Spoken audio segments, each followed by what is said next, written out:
President äratas välispoliitilise tormi, kui teatas eri kohtades 2 Ukrainaga seotud seisukohta, mis lähevad aga vastuollu seni Eesti valitsuse räägitule.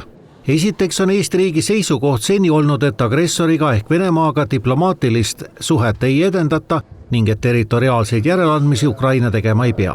Nüüd teatas president Alar Karis, et Euroopa Liit võiks määrata eriesindaja, kes asuks Venemaaga Ukraina üle läbirääkimistesse ning Ukraina võiks kaaluda, kas anda osa oma aladest rahu eest Venemaale.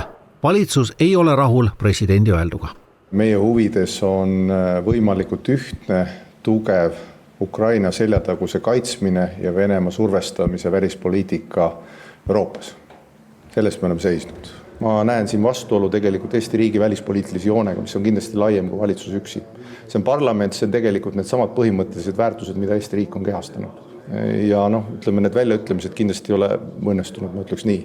Välisminister Margus Tsahkna on veelgi resoluutsem. Parasjagu Ukrainas visiidil olles teatas ta. Tee õiglase ja püsiva rahuni käib üksnes läbi Ukraina poliitilise, majandusliku ja sõjalise toetamise ning Venemaa survestamise. See on Eesti välispoliitika kindel põhimõte ja on kahetsusväärne, kui on jäänud mulje, et selles on toimunud muutusi. Seetõttu on oluline, et kõik Eesti välispoliitikat esindavad inimesed need põhimõtted üle kinnitaksid. Keskerakonna teatel ei öelnud Karis midagi uut, mida mitmed teised riigijuhid poleks juba öelnud.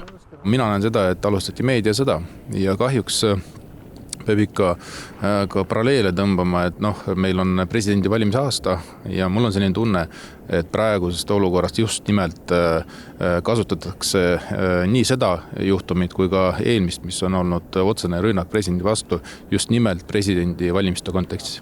Sotsiaaldemokraatide juht mõistab aga Karis öeldu hukka kui senise välispoliitika muutuse, mis on olnud Putini survestamine läbi isolatsiooni.